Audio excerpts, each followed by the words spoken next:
Right, let's take you back to that scandal that we mentioned earlier in this bulletin at the Kenyatta National Hospital. Now, the hospital lost more than 1.5 billion shillings in a series of fraudulent transactions that were dominated by illegal staff compensation and diversion of its funds at the parent ministry. A damning Ministry of Health internal audit report seen by Business Daily shows money was lost in the 2014-2015 and 2015-2016 fiscal years, but the auditors said more money may have been lost through improper accounting and careless debt management. The internal audit by the ministry reveals how infectious graft is, even in the country's largest referral hospital.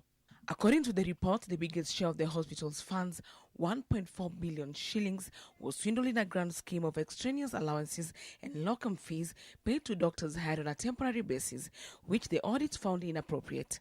The locum of approximately 410 million shillings and extraneous allowance of 717 million shillings were inconsistent in that the health personnel were working extra hours. There will be no need for locum. The hospital has 200 doctors and 1,718 nurses, but 95% of services in the accident and emergency department were rendered by locum medical staff, raising more audit queries.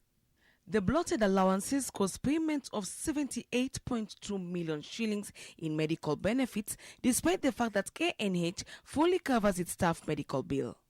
KNH paid a whopping 4 billion shillings in allowances, or 119.6% of its 3.4 billion shillings basic salaries bill. A position the audit found abnormal because a large part of the allowances is driven by double payments and medical staff absconding duty, leading to the hiring of temporary replacements.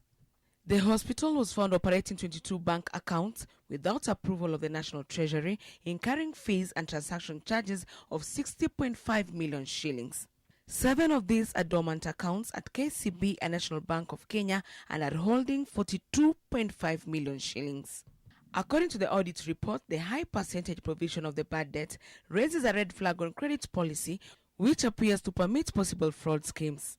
Some of the defaulters include Kenya Revenue Authority with 2.8 million shillings, Namibian Embassy 13.4 million shillings, Britam 2.8 million shillings, and the National Police Service owing 22.2 million shillings. Eunice Omolo, NTV. Right, well, remember to get your copy of the Business Daily tomorrow, and that should have more comprehensive details on that story. And again, just to clarify, in case they will be bought out, that's the copies of the Business Daily. We'll have more printed out as we did today.